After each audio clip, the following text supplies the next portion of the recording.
청년부 수련회가 이제 시작이 됐습니다. 제가 청년부 수련회를 시작을 하면서 우리 청년들에게 야, 이 수련회라는 단어 너무 진부하지 않냐? 우리가 20세기부터 쓰던 단어인데 이제 21세기도 됐는데 코로나도 이제 좀 지나가는 것 같은데 우리 새로운 표현을 한번 찾아보자. 우리 세계롭게 청년부만의 이 수련회의 의미를 담을 수 있는 이름을 찾아보자 이렇게 주문을 했습니다. 그래서 우리 청년들이 막 고민을 하다가 저에게 이 단어를 가지고 왔어요. 아워링이라는 단어인데 이게 영어라 좀 낯서실 겁니다. 그리고 실제로 있는 단어는 아니에요.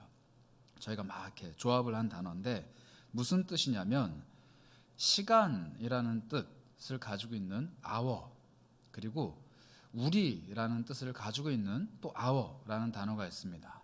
그래서 하나님과 우리가 함께하는 시간이라는 의미를 담았어요. 그리고 그 시간이 멈추지 않고 계속 갔으면 좋겠다라고 해서 뒤에 ing를 붙였습니다. 그래서 hour링이 됐어요. 좀 쉽게 말씀드리자면 하나님과 우리 청년 공동체, 세계로운 공동체가 함께하는 시간이 오래오래 지속됐으면 좋겠다. 이 수련회 때뿐만 아니라 이 예배하는 시간뿐만 아니라 우리 모두가 함께하는 시간이 오랫동안 지속됐으면 좋겠다. 이런 마음을 담아줬어요.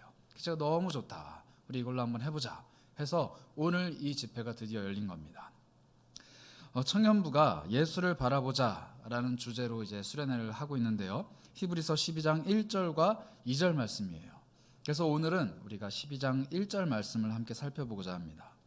우리 여기 함께 계시는 무별 성도 여러분들, 주위를 한번 이렇게 돌아보시겠어요? 우리 청년부 샛별들이 있는데 여러분들 이들 보면서 무엇을 느끼십니까? 아유, 참 대단하다, 대견하다, 참 찬양하는 모습이 아름답다, 저 젊음이, 저 푸릇푸릇함이 참 좋다, 뭐 이런 감정들을 가지실 거예요. 우리 청년들에게 여러분들 딱 한마디를 해주고 싶다면 어떤 말씀을 해주고 싶으신가요? 딱 한마디, 딱 마침표로 딱 끝나는 딱 한마디만 해줄 수 있다면 뭐 인생은 짧다, 열심히 노력해라, 혹은 건강이 최고다, 뭐 이런 이야기 해주실 수도 있겠지만 아마 딱 한마디를 해줄 수 있다라고 한다면 여기 계신 많은 신앙의 선배 여러분들은 청년들에게 반드시 하나님에 관한 이야기를 하실 거예요. 하나님은 사랑이시다, 하나님은 너를 사랑한다, 하나님 평생 붙들어라, 하나님이 최고다, 뭐 이런 말씀을 하실 거예요. 그래서 제가 한번 우리 청년들에게 요즘 제가 어떤 마음을 좀 전하고 싶을지 한마디로 좀 정의를 이렇게 내려봤습니다. 저는 어떤 이야기를 청년들에게 해주고 싶었을까 이렇게 고민을 했는데 이 이야기가 좀 마음에 많이 와닿더라고요. 살아계신 너의 하나님이 지금 너를 돌아보시고 바라보신다. 살아계신 우리 청년들의 하나님이 지금 청년들을 바라보시고 돌보신다. 이 땅에 살아가는 많은 청년들, 특히 그리스도인들, 청년들이 죽은 하나님을 믿는 것만 같은 무기력증에 빠져 있습니다. 과거 우리 신앙의 선배들은 정말 살아계신 하나님과 함께 동행하면서 살아계신 하나님이 뭔지를 세상 속에 막 보여준 것만 같은데 오늘 청년들을, 이 땅을 살아가는 청년들, 과연 정말 하나님이 살아계시다라는 것을 마음껏 힘껏 증거할 수 있을까? 그 삶이, 그들의 심령이, 그들의 영혼이 정말로 하나님 살아계신 것을 세상에 널리 널리 알릴 만큼 힘이 있는 그리스도인들일까? 물론 그 중에는 강한 그리스도인들, 굳건한 청년들이 있어요. 그런데 제가 꼭 이 얘기를 하고 싶었던 이유는 뭐냐면 청년들이 자기의 정체성을 너무 오해하고 있는 것 같습니다. 자기의 정체성을 너무 오해하고 있다는 느낌을 많이 받고 있어요. 특히 최근에. 왜냐하면 우리 청년들이 세상 속에서 하나님의 살아계심을 드러내고 증거하는 기준을 세상에 두고 있는 경향이 너무 많아요. 좀 쉽게 말씀드리자면 물론 우리 청년들뿐만 아니라 세계로 무별들도 그런 유혹을 많이 받으실 겁니다. 세상 속에서 하나님 살아계신 것을 드러내려면 세상 속에서 어느 정도 입지를 다지고 성공을 하고 남들 보기에 부끄럽지 않은 삶을 좀 살아가고, 아니 남들 보기에 조금 부러운 인생을 살아갔을 때, 남들이 보기에 어우 괜찮은데 라는 사람이 되었을 때 내가 하나님을 끄집어내면, 내 속에 계신 하나님을 드러내면, 내가 믿는 하나님이 나에게 이렇게 복 주셨다라고 얘기를 하면은 그래 하나님 조금 뭔가 믿을 만한 신인 것 같다, 기독교 좀 믿을 만한 종교인 것 같다, 이런 유혹을 우리가 많이 빠진다라는 거예요. 그런데 요즘 아니 최근, 아니 사실 기독교는 역사 속에서 항상 어땠습니까? 그런 종교가 아니었어요. 믿으면 믿을수록 곤고해집니다. 믿으면 믿을수록 피곤해져요. 하나님 쫓아가면 쫓아갈수록 인생이 잘 될 것 같지만 사실 하나님은 우리에게 더 많은 것들을 요구하시는 분이세요. 도덕적으로나 영적으로나 특히 우리의 삶 속에서. 그러다 보니 세상 속에서 드러낼 것보다 하나님께 올려드려야 될 게 더 많은 거예요. 그런데 요즘 청년들은 어떤가요? 세상이 너무나도 빨리 변하다 보니까 거기에 발 맞춰가는 것도 지금 벅찬데 하나님의 뜻에 또 발을 맞춰야 되는 거예요. 세상은 지금 이걸 요구해서 거기에 쫓아가는 것도 너무 벅찬데 하나님은 이것과 다른 또 무언가를 요구하시는 것 같은 거예요.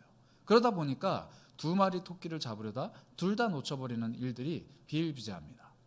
오늘 저와 여러분이 함께 나눌 말씀을 통해서 그 착각을 고치고 싶어요. 결코 하나님은 세상 속에서 우리가 달려갈 길과 하나님이 원하시는 길을 구별해 놓지 않았다라는 겁니다. 하나님은 우리에게 무엇을 요구하고 계실까요? 함께 살펴보고자 합니다. 우리 시브리서 12장 1절은요. 이러므로 라는 단어로 시작합니다. 이러므로 라는 단어는 반드시 그 앞에 내용을 전제로 해야 된다는 뜻이에요. 그래서 우리가 11장을 살펴볼 건데요. 여러분 히브리서 11장을 딱 펼쳐보시면 좋은 성경, 괜찮은 성경은 그 위에 제목이 달려있을 겁니다. 아마 믿음이라고 달려있을 거예요. 좀 안 좋은 성경, 좀 싼 성경은 안 달려있을 수도 있는데 믿음이라고 달려있는 성경을 보시면 11장 1절은 이렇게 시작합니다. 믿음은 바라는 것들의 실상이요 보이지 않는 것들의 증거니 선진들이 이로써 증거를 얻었느니라. 히브리서 11장은 우리가 잘 아는 믿음장입니다. 우리가 믿는 믿음이 무엇인가? 믿음이란 어떤 능력이 있는가? 믿음을 가진 사람은 어떤 삶을 사는가? 우리에게 역사적인 증거, 성경 속의 인물을 통해서 보여주고 있어요. 그래서 히브리서 11장 1절은 이렇게 시작을 합니다. 믿음은 바라는 것들이 실제로 이루어지는 거다. 보이지 않는 것들을 증거로 취하는 거다. 그래서 우리 앞서 살아간 모든 사람들이 이렇게 믿음을 가지고 증거를 얻었다라고 얘기를 합니다. 그러면서 누구를 얘기하냐면 아벨, 에녹, 노아, 아브라함, 이삭과 야곱, 그리고 사라, 또 그뿐만입니까? 요셉과 모세까지, 심지어 나아가서 기생 라합과 32절을 한번 볼까요? 11장 32절입니다. 내가 무슨 말을 더하리요? 기드온과 바락, 삼손, 입다, 다윗 및 사무엘과 선지자들의 일을 말하려면 내게 시간이 부족하리로다. 말로 다 담을 수 없는, 정말로 시간이 모자랄 만큼 어마어마한 믿음의 선배들이 다 믿음 하나만을 가지고 세상 속에서 소위 말하는 성공을 했다라는 거예요. 세상 속에서 믿음이 이것이다 라고 보여줬고 그 믿음을 가지고 내가 세상 속에서 하나님이 이렇게 살아계신 분이다, 이렇게 믿는 자들에게는 역사가 일어난다, 믿는 자들에게는 홍해가 갈라지고 믿는 자들에게는 광야 가운데 만나가 쏟아져 내리고 믿는 자들에게는 무너져 내리는 삶에서 일으켜 세우시는 하나님의 손길이 나타난다 라고 우리에게 선언하고 있습니다. 나한테 시간을 좀 다오. 내가 들려만 줄 수 있다면 믿음으로 인생을 역전시킨 사람들의 수많은 이야기들을 너희에게 들려줄게. 성경이 이렇게 이야기하고 있는 것입니다. 그런데 우리 삶은 어떠냐고요? 우리 삶으로 시선을 돌리면 우리들 중에 누가 모세와 같은 삶을 살고 있습니까? 우리들 중에 누가 다윗과 같은 삶을 살고 있나요? 우리 중에 누가 하나님의 그런 엄청난 기적을 맛보며 살아가고 있습니까? 여기에 모여있는 저와 여러분들 다 사실 평범한 소시민들 아닌가요? 우리 인생에 하나님이 어마어마한 기적을 막 베풀어 주시고, 우리 인생에 하나님이 죽었다 살아나는 기적을 베풀어 주시고, 우리 인생에 하나님이 정말로 믿지 않는 사람들도 듣기만 하면은 와, 하나님 살아있나 본데? 라고 생각할 만한 기적들이 있냔 말이에요. 물론 있을 수 있습니다. 그러나 그게 정말로 모든 사람들이, 정말 많은 사람들이 다 가지고 있는 기적이냐는 질문입니다. 우리 인생은 사실 힘겨워요. 괴로워요. 그리고 한 치 앞도 내다볼 수 없는 막막한 현실이 우리 인생입니다. 특히 여기서 오랫동안 신앙의 세월을 살아오신 어르신들은 좀 덜 하실 수도 있지만 여기 앉아있는 이 청년들, 우리 어르신들이 청년을 생각하면 항상 마음에 답답함이 있잖아요. 나도 살아가기 힘든 이 세상. 그런데 이 청년들이 살아갈 앞으로의 세상은 얼마나 더 힘들까. 청년들이 결혼도 포기한다 그러고 직장생활도 포기한다 그러고 너무 많이 포기한다고 하는데, 정말로 꽃을 피워내지도 못하고 스스로 안타까운 선택을 하는 청년들이 이 땅에 정말 많다고 하는데, 우리 믿음의 청년들 도대체 어떻게 살아갈 수 있을까? 이런 걱정들을 하고 계시지 않습니까? 그런데 여러분, 더 놀라운 건 뭔지 아세요? 여러분들은 남 일이지만 청년들은 자기 일이에요. 남 걱정하는 것만큼 쉬운 게 어디 있습니까? 그런데 청년들은 자기 걱정을 하고 있다는 거예요. 나는 정말 이 땅을 어떻게 살아가야 될까? 나는 오늘 하루를 어떻게 살아내야 될까? 나는 도대체 무슨 직장을 가져야 되며 어떤 사람을 만나야 하며 어떤 길을 걸어가야 되는가 막막한다는 거예요. 그냥 바다 위에 돛담배 하나 띄워놓고 사람 탁 태어나도 지금 내가 살고 있는 이 현실보다는 훨씬 더 자유로울 것 같아요. 이 막막한 세상, 그리고 내가 어찌할 수 없는 이 괴로운 삶, 히브리서 11장을 아무리 읽어도 이들의 삶은 내 삶과 다른 삶이라는 거예요. 내가 가진 믿음과 이 성경 속 인물들이 가지고 있는 믿음이 정말 다른 걸까요? 내가 가지고 있는 하나님을 향한 그 믿음과 이 성경 속의 인물들이 가지고 있는 믿음은 달라서 이런 현상이 발생을 하는 걸까요? 이 세상에는 참 믿음의 증거들을 보여준다, 간증한다 라는 사람들이 참 많은 것 같은데, 나는 왜 그렇지 못한 걸까요? 오늘 히브리서 12장 1절은 이 믿음에 대한 이야기를 쭉 한 후에 우리에게 이렇게 이야기를 합니다. 이러므로 우리에게 구름같이 둘러싼 허다한 증인들이 있다. 히브리서 11장에 나온 수많은 믿음의 선지자들, 그 믿음으로 자기 인생을 역전시켰던 수많은 인물들이 우리에게 구름 같은 증인이라는 겁니다. 우리를 둘러싸고 있는 구름같이 허다한 증인들이 서 있다라는 거예요. 여기서 우리는 둘러싸다라는 표현에 한번 주목을 해야 됩니다. 이 둘러싸다, 나의 주변을 둘러싸고 있다라는 건 굉장히 독특한 표현인데, 예수님이 이 둘러싸다라는 표현을 어떻게 말씀을 하셨냐면요, 마가복음 9장 42절입니다. 제가 읽겠습니다. 또 누구든지 나를 믿는 이 작은 자들 중 하나라도 실족하게 하면 차라리 연자맷돌이 그 목에 매여 바다에 던지는 것이 나으니라 라는 말씀 중에 연자맷돌, 즉 무거운 돌을 목에 매서 바다에 던져버린다라는 표현을 예수님이 하셨는데, 그 목에 맨다라는 표현이 둘러싸다라는 표현이랑 같은 표현이에요. 좀 쉽게 말씀드리자면, 아무리 예수 그리스도를 믿는 자라도 그 마음에 실족이 찾아와서, 그 마음에 낙심이 찾아와서, 그 마음이 무너져 내려서 견딜 수 없는, 극복할 수 없는 그 어려움이 나의 목을 잡아당기고 내가 정말 깊이를 알 수 없는 바다에 빠져 들어가는 것만 같을 때, 그 어려움이 나를 둘러싼다라는 겁니다. 내 인생의 어려움들이, 내 인생의 고민들이, 내 인생에 극복할 수 없는 이 난관이 나를 꽉 움켜쥐고 있는 게 둘러싼다라는 거예요. 우리 청년들이, 또 세계로 무별들이, 이 땅을 살아가는 수많은 그리스도인들이 눈물 흘릴 수밖에 없는 그 상황, 정말로 한 치 앞도 걸어갈 수 없게 만드는 그 상황이 나를 둘러싸고 있습니다.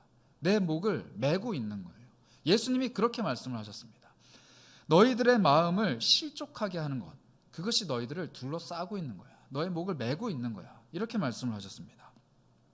사도행전에서 누가는 또 이렇게 얘기했는데요, 28장 20절인데요, 이러므로 너희를 보고 함께 이야기하려고 청하였으니 이스라엘의 소망으로 말미암아 내가 이 쇠사슬에 매인바 되었노라.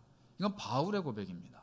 여기서 매인바 됐다라는 것도 둘러싸다라는 표현이랑 같은 표현인데 의미가 조금 달라요. 사도 바울은 지금 감옥에 구류되어 있는, 붙잡혀 있는 신세인데, 그가 이렇게 얘기합니다. 내가 너희를 보고 함께 이야기하려고 청하였다. 왜냐하면 이스라엘의 소망, 즉 예수 그리스도 때문에 내가 지금 감옥에 매여 있기 때문이다, 이렇게 이야기합니다.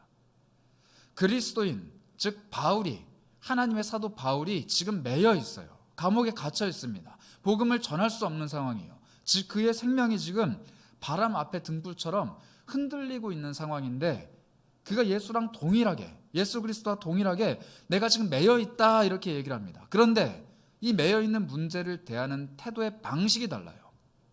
나를 낙심하게 하는 게 아니고, 나를 멈추게 만드는 것이 아니고, 내가 아무것도 못하게 만드는 것이 아니라 예수 그리스도, 이스라엘의 소망으로 인해서 내가 자발적으로 매임받았다.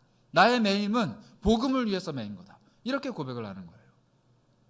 여기에 우리의 힌트가 있습니다. 내 인생은 결코 매인 것이 풀어지지 않아요. 내 인생에 하나님이 올가매고 계신 나의 상황은 결코 풀어지지 않을 겁니다. 그러나 풀어지지 않는 그 쇠사슬과 같은 연자맷돌과 같은 매임을 하나님이 푸실 겁니다. 어떻게 해요? 자유롭게. 어떻게 해요? 하나님의 은혜 안에서. 이 일을 하시기 위해서 예수 그리스도께서 오셨습니다. 히브리서 5장 2절이 이렇게 이야기하는데요. 그가 무식하고 미혹된 자를 능히 용납할 수 있는 것은 자기도 연약에 휩싸여 있습니다. 그라는 건 예수 그리스도입니다. 예수 그리스도가 무식하고 미혹된 자, 삶의 무게 앞에서 한 치 앞도 걸어갈 수 없는 무능력한 사람들, 이 난관을 극복해낼 수 없는 지혜가 없는 무식한 사람들, 이 난관을 이겨낼 수 있는 하나님의 지혜가 없어서 세상 기준으로 이것을 이리 헤아려 보고 저리 헤아려 보고 극복할 수 없다고 눈물 짓고 있는 세상에 미혹된 자들을 능히 용납할 수 있는 것, 용서하고 받아들이실 수 있는 이유, 예수가 그것을 하실 수 있는 이유는 자기 자신도 그 연약함에 휩싸였기 때문에, 이 휩싸였다도 우리를 둘러싸고 있다, 매고 있다, 이거랑 같은 표현이에요. 예수님도 그 인생의 쇠사슬에, 인생의 연자맷돌에 목을 매달려 보셨고 그 손과 발이 매여 보셨던 분이기 때문입니다. 예수님은 우리의 연약함을 너무 잘 아세요. 그래서 오늘 지금 이 문제 때문에 고민하고 있는 나의 이 고민을 너무 잘 아십니다. 그리고 이것을 해결해 주시기 이전에 무엇부터 하시느냐? 나를 용납해 주세요. 이 문제 앞에서 하나님을 찾지 않고 내 능력으로 어떻게든 해보겠다고 막 애를 쓰는 나를 용서해 주세요. 그리고 이게 하다 안 되니까 자리에 주저앉아서 눈물만 펑펑 쏟고 있는 나를 받아들여 주세요. 이게 예수 그리스도가 하시는 일입니다. 그분이 능히 이것을 하실 수 있다라고 이야기하십니다. 우리는 반드시 기억해야 돼요. 내 주위를 둘러싼 환경이 나를 꽉 움켜쥐기 시작하면 그 환경은 나를 바다 밑 저 한가운데로 끌어당길 것입니다. 마치 연자맷돌처럼, 그 무게를 극복해낼 수 없는 연자맷돌처럼 내 마음이 낙심되고 실족해서 저 깊은 바다 밑으로 끌어당겨 들어갈 거예요. 그런데 나에게 주어진 사명, 그리고 예수 그리스도의 용납, 그리고 그리스도의 손길이 나를 둘러싸면 나의 그 쇠사슬, 나의 그 연자맷돌은 주께 쓰임받는 도구가 된다는 거예요. 바다 밑으로 끌고 가는 쇠사슬이 아니라 예수가 그 쇠사슬을 굳게 움켜쥐고 나를 끌고 가시는, 내가 원하는 곳으로 내가 다니는 것이 아니라 그리스도께서 나를 끌고 가시는 도구가 된다는 겁니다. 이 자리 가운데 함께 하시는, 그리고 또 온라인으로 함께 예배하고 계시는 수많은 세계롭게 무별 여러분들이 하나님께 매인 분들이 되기를 축복합니다. 인생의 여러 가지 문제들이 해결되는 것은 두 번째 문제고, 그것이 하나님께 붙들림 받아서 쓰임받는 도구가 되시길 축복해요. 가난하십니까? 질병이 있으세요? 길이 막혀 있나요? 직업이 혹은 경제적인 상황이, 가정의 문제가 여러분들의 삶을 움켜쥐고 계십니까? 그게 예수 그리스도의 손길이라는 거예요. 그게 예수 그리스도의 도구라는 거예요. 그리고 그게 나를 둘러싸고 있다는 겁니다. 예수께서 그것을 분명 사용하실 겁니다. 나의 연약함을 용납하시는 주님, 그 주님이 오늘 우리에게 이렇게 말씀하십니다. 우리에게 구름같이 둘러싼 허다한 증인들이 있다. 시선을 바꿔야 돼요. 내 주변에는 나를 괴롭히고 있는 것들이 둘러싸고 있는 것이 아니라 하나님께로 시선을 돌리고, 성경 속으로 나의 시선을 돌리고, 예수 그리스도께로 내 시선을 돌리면 내 눈에 뭐가 보이기 시작하냐면요, 문제가 아니라 그 이면에 나를 둘러싸고 있는 허다한 증인들, 즉 삶의 여러 가지 문제들을 극복해낸 신앙의 선배들이 나를 지켜보고 있다는 거예요. 허다한 구름과 같이 수많은 증인들이 나를 빽빽하게 둘러싸고 있습니다. 그리고 나를 지켜보고 있어요. 이 믿음의 증인들이 도대체 나를 그리고 우리들을 왜 지켜보고 있을까요? 왜 성경은 이 증인들이 자신의 삶을 잘 이겨내고 천국에 가서 편안한 영생을 누려야 될 그 증인들이 왜 지금 이 땅에서 고민하고 애쓰고 있는 우리를 지켜보고 있다라고 얘기를 할까요? 히브리서 11장 36절부터 38절을 함께 보겠습니다. 11장 36절입니다. 또 어떤 이들은 조롱과 채찍질 뿐 아니라 결박과 옥에 갇히는 시련도 받았으며 돌로 치는 것과 톱으로 켜는 것과 시험과 칼로 죽임을 당하고 양과 염소의 가죽을 입고 유리하며 궁핍과 환난과 학대를 받았으니 이런 사람은 세상이 감당하지 못하느니라. 11장의 흐름은 믿음으로 성공한 선조들의 이야기를 쭉 하다가 그 선조들의 삶과는 다르게 예수 그리스도를 붙잡은 순간부터 고난을 당하는 신앙의 선배들을 보여줍니다. 돌로 치는 것, 칼로 켜는 것, 톱으로 켜는 것과 시험과 여러 가지 죽임의 위협들, 또 궁핍과 환난과 학대를 받은 사람들. 성경은 믿음을 가지고 나서 승리한 사람들의 삶을 이야기하지만 실제로 예수 그리스도를 붙잡았을 때 승리가 아니라 삶의 여러 가지 핍박이 다가오는 사람들, 그 사람들에 대해서 이야기를 하면서 뭐라고 표현하느냐? 세상이 감당하지 못한다. 세상이 감당하지 못한다. 성공한 사람들뿐만 아니라 예수를 믿는 믿음 때문에 고난을 당하는 사람들도 믿음이 보여주는 삶의 양상이라는 겁니다. 그리고 그 사람들 또한 세상이 감당하지 못하는 사람이라 이렇게 이야기합니다. 그리고 그 사람들은 39절과 40절 다 믿음으로 말미암아 증거를 받았으나 약속된 것을 받지 못하였으니 이는 하나님이 우리를 위하여 더 좋은 것을 예비하셨은즉 우리가 아니면 그들도 온전함을 이루지 못하게 하려 하심이라. 놀라운 표현입니다.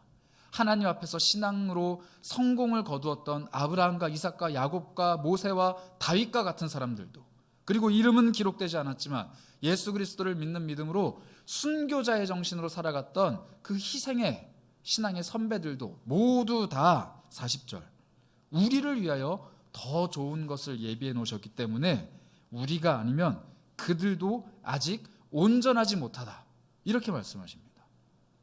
여러분 놀랍지 않나요? 신앙으로 성공한 사람도, 순교한 사람도 아직 완전해지지 못했기 때문에, 온전해지지 못했기 때문에 우리가 아니면 그 온전함을 완성하지 못했기 때문에 지금 우리 곁에서 빽빽한 구름처럼 우리를 둘러싸서 우리를 주목하고 지켜보고 있다는 거예요. 그들이 완성하지 못한 온전함이란 도대체 뭘까요?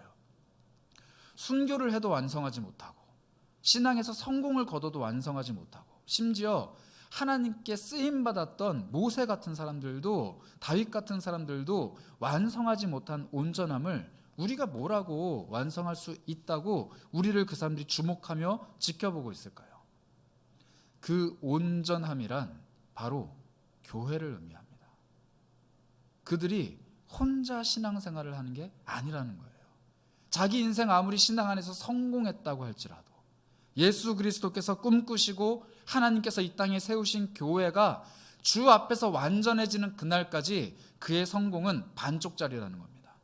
그가 아무리 순교를 해서 교회의 터전을 삼았을지라도 하나님께서 세우신 교회가 완전해지기 전까지는 그의 순교도 온전하지 못하다라는 겁니다. 즉 그 사람들은 지금 2022년에 우리 세계로교회를 주목하며 바라보고 있어요. 이 교회가 완전해지고 온전해지는 것, 우리 공동체가 점점 그리스도 형상을 닮아가는 것이 믿음의 선조들, 아담부터 이어지는 수많은 믿음의 선조들이 주목하며 바라보며 박수를 치며 환호하는 기쁨이라는 거예요. 천국에 있는 수많은 신앙의 선배들이 우리 교회를 주목하며 보고 있습니다. 우리 청년 공동체를 주목하며 보고 있는 거예요. 여러분들 한 사람 한 사람의 삶을 주목하며 바라보고 있는 거예요. 구름과 같이 빽빽한 증인들이 우리 곁에 있습니다. 그리고 우리를 주목하며 힘을 내라고 격려하며 박수치고 있는 거예요. 왜요? 이 교회가 주님께서 그토록 사랑하시는 교회이기 때문에요. 이 세상에는 수많은 믿음의 선조들의 삶을 이끌고 오신 하나님께서 자기 생명을 내어주시면서까지 세운 교회가 이 교회이기 때문에 이 교회가 잘 되는 것, 이 교회가 하나님 앞에서 온전해지는 것, 이 교회가 그리스도의 형상으로 자라가는 것이 신앙의 모든 선배들이 가지고 있는 유일한 갈망이라는 겁니다. 그리고 예수 그리스도께서 다시 오시는 그날, 이 땅에 있는 모든 교회는, 그리고 천상에 있는 모든 신앙 공동체가 함께 이루어갈 하나님의 진정한 교회는 드디어 온전해질 겁니다. 그러니 우리도 그 온전함을 바라보며 기다리는 겁니다.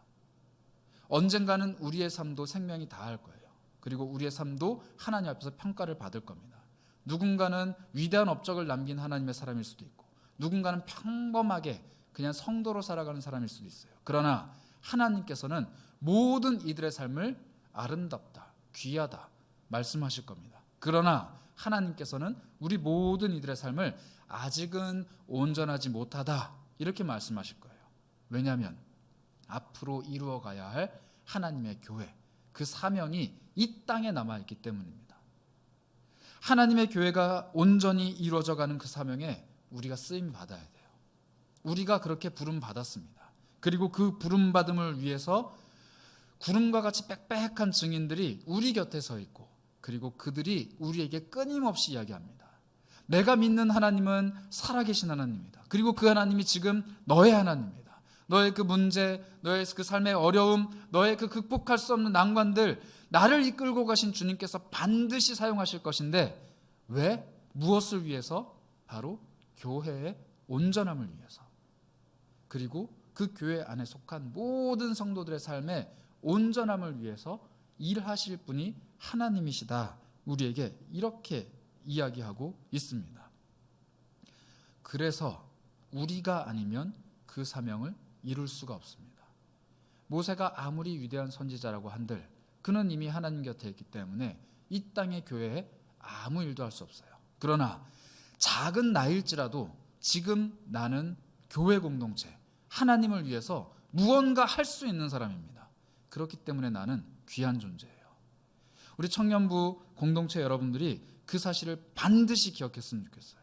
지금 내가 할 수 있는 것 작아 보일지 모르겠지만, 지금 내가 하나님을 위해 할 수 있는 일이 별로 없어 보일지 모르겠지만, 그 일이 교회 공동체를, 그리고 하나님의 공동체를, 하나님의 나라를 위하여서 작게나마 쓰임받는다라면 나는 그 어떤 신앙의 위대한 선조들보다도 더 귀하고 더 온전한 일을 감당하고 있는 사람입니다.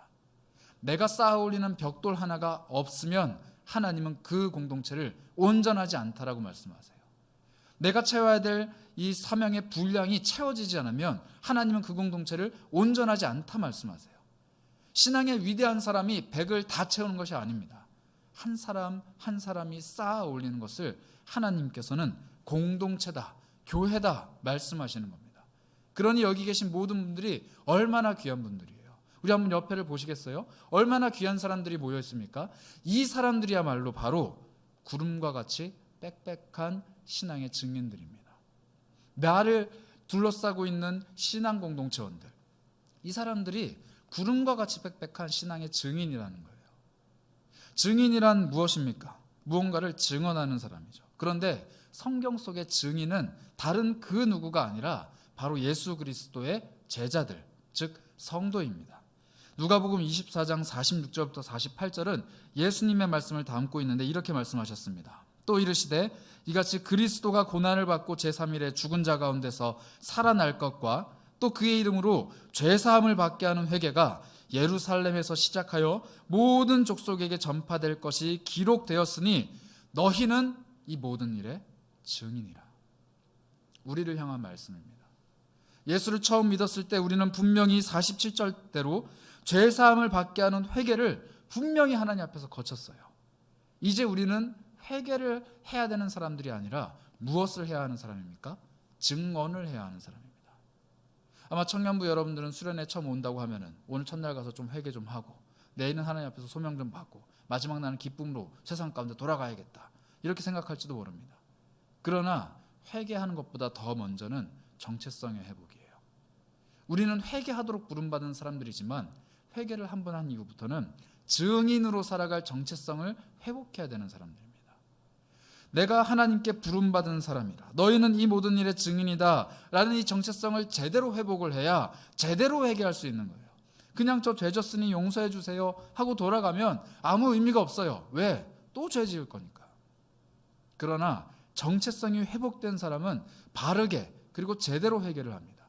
내가 세상 속에서 증인의 삶을 살아가야 되는데, 나를 지켜보고 있는 이 수많은 신앙의 선조들과 나를 지켜보고 있는 이 수많은 공동체원들과 함께 세상 속에서 증인으로 살아가야 되는데 내가 그것을 못하는 죄를 짓고 있으니 내가 회개합니다. 주님, 나를 증인답게 살아갈 수 있도록 힘주시고 능력 베풀어 주옵소서. 그리고 세상 속에서 맡겨진 본분대로 살아가는 겁니다. 이렇게 증인으로 살아가는 사람들의 삶을 고린도후서 8장 24절은 이렇게 이야기합니다. 그러므로 너희는 여러 교회 앞에서 너희의 사랑과 너희에 대한 우리 자랑의 증거를 그들에게 보이라. 증인답게 증거를 보이라는 거예요. 교회 앞에서, 여러 사람들 앞에서 내가 하나님의 증인답게 살아가는 삶을 보여주는 거예요. 그 보여주는 것이 무엇입니까? 증언이에요. 나는 세상 속에서 작게나마 하나님의 말씀을 실천하기 위해 이런 삶을 산다. 공동체원들 앞에 자꾸 보여줘야 돼요. 자꾸 나누어야 합니다. 우리가 3월이 시작돼서 우리 묵별들은 공동체가 개강을 하기 시작했고, 청년들도 이제 소그룹 활동들을 재개하기 시작했습니다. 모여서 뭐 하실 거예요? 담소 나누실 겁니까? 차를 나눌 건가요? 아니에요. 우리가 세상 속에 살아가는 이 증인으로서의 삶을 나누는 겁니다. 길고 긴 코로나 기간 동안 함께 나누지 못했던 못다한 이야기들을 나누는데, 나를 어떻게 하나님이 이끌고 가시는지, 나에게 어떠한 말씀을 주셨는지, 나에게 어떠한 힘과 능력을 베풀어 주셨는지, 그리고 내가 지금 증인답게 살지 못하는데 나를 좀 도와달라, 기도해달라, 이런 이야기들이 막 오가야 되는 거예요. 말씀이 오가고 삶이 오가고 그 안에 하나님께서 공동체원들을 구름과 같이 빽빽한 증인의 무리로 변화시켜 가실 겁니다. 그런 소망들이 여러분들에게 있으셨으면 좋겠어요. 특별히 청년들에게 요구되는 증인으로서의 삶이 있습니다. 젊은 사역자였던 디모데에게 전하는 바울의 메시지입니다. 디모데전서 6장 12절과 12절인데, 이 성경 구절은 우리 함께하고 있는 청년 공동체원들이 힘차게 한번 읽어봤으면 좋겠어요. 디모데전서 6장 11절과 12절입니다. 시작.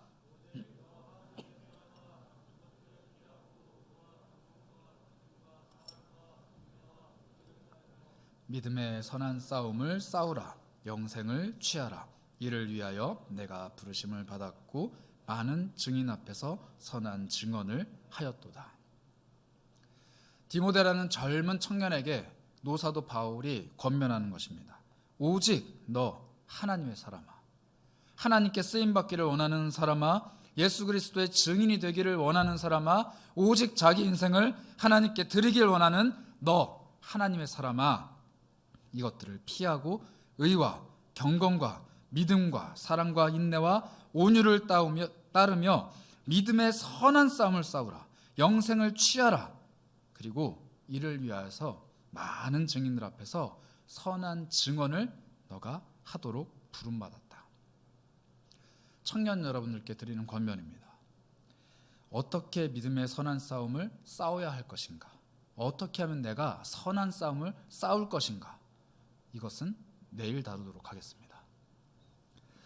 우리를 증인으로 부르신 하나님, 우리에게 선한 싸움을 싸우라 말씀하십니다.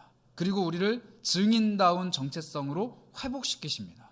그리고 그 증인으로 살아가는 사람들의 삶을 하나님께서 빽빽한 구름으로 하나로 한데 모아주십니다.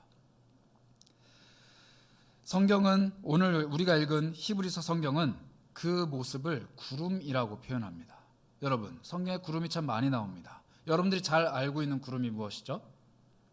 예수 그리스도께서 타고 올라가신 것, 또 예수님이 타고 내려오시는 것, 예수님의 발 아래에 있는 그 구름, 이 구름은 성경을 좀 읽은 사람이라면, 그리스도인이라면, 아, 예수님이 재림하실 때, 예수님 다시 오실 때 성도들이 거기에 발받침이 되는 건가? 라고 오해할 수도 있습니다. 그 오해를 피하기 위해서였을까요? 이 히브리서를 지은 저자는 구름을 다른 단어로 표현했습니다. 성경 그 어디에도 나오지 않는 다른 독특한 단어, 네포스라는 단어로 표현했는데요. 왜 이 단어로 표현했을까? 아무도 몰라요. 히브리서를 지은 사람만 압니다. 그래서 제가 천국 가면 물어보고 싶어요. 왜 다른 단어를 썼는가? 그래서 제가 나름대로 좀 추측을 해봤습니다. 왜 그럴까? 왜 그럴까? 성경 속에 주로 등장하는 구름은 예수님이 올라가시면 따라 올라가고 예수님 내려오시면 따라 내려옵니다. 막 움직여요. 그러나 오늘 히브리서 저자가 말하는 그 구름은 움직이는 구름이 아니에요. 이 땅 가운데서 함께 있는 교회 공동체를 가리키는 구름입니다. 즉, 이 땅 가운데서 우리가 구름처럼 살아가는데 서로의 모습을 바라볼 때마다 뭘 느끼는 거예요? 다시 오실 예수님, 구름 타고 다시 오실 그 주님을 바라보도록 만드는 이 땅의 구름이라는 거예요. 우리가 서로의 모습을 바라볼 때마다 예수 그리스도의 형상이 눈에 보이는데 우리가 이렇게 모여있는 교회 공동체가 구름과 같은 허다한 무리가 됩니다. 그리고 그 구름은 무엇을 의미하느냐, 무엇을 떠올리게 만드느냐, 다시 오실 주님을 바라보게 만든다는 거예요. 여러분들 옆에 있는 공동체 지체들 바라볼 때마다, 옆에 계신 권사님들을 바라볼 때마다, 옆에 있는 이 자녀 세대들을 바라볼 때마다 예수 그리스도를 느끼십니까? 예수 그리스도의 다시 오심이 막 소망이 되십니까? 그렇다면 우리는 구름과 같은 공동체라는 거예요.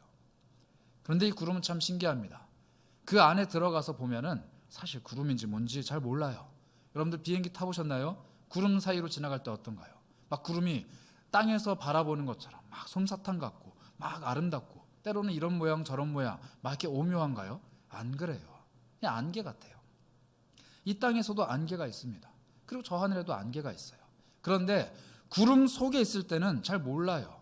그런데 구름 바깥으로 나오면 구름이 움직이는 모습들, 구름이 얼마나 아름다운지, 그리고 그 구름이 태양빛에 의해서 얼마나 장엄한 장면을 연출하는지 우리는 볼 수가 있어요. 우리의 삶도 마찬가지입니다. 우리 공동체도 마찬가지예요. 빽빽한 일들이 내 삶을 다 가리고 있을 때, 그 안에서 내가 옴싹달싹 못할 때는 못 느껴요. 하나님의 섭리가 느껴지지 않는 겁니다. 그런데 내 삶을 하나님의 시선으로 조금 멀리서 바라보기 시작하면 내 주변을 빽빽히 둘러싸고 있는 것들이 나를 괴롭게 하는 상황이 아니라 나와 함께하고 있는 믿음의 공동체원들, 그리고 나를 둘러싸고 있는 것이 정말 옴짝달싹할 수 없는 그런 문제가 아니라 하나님께서 끌고 가시는 하나님의 구름이라는 것을 알게 된다는 거예요.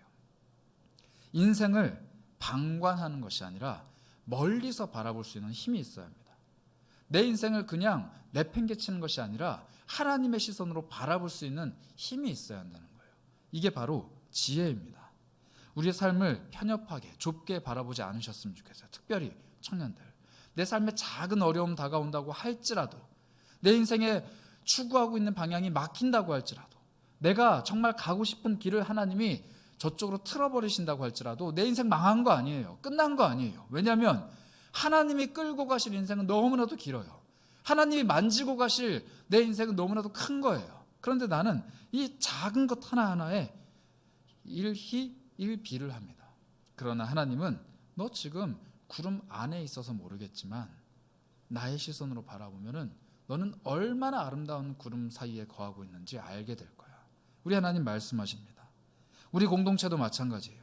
공동체 구성원들 한 사람 한 사람 보면서 저 사람은 뭐가 나쁘고 저 사람은 뭐가 약점이고 저 사람은 저래서 안 되고 저 사람 저래서 망할 징조고 저 사람은 진짜 안 될 사람이고 이렇게 이야기하는 건 구름의 모습을 제대로 못 보는 사람이에요.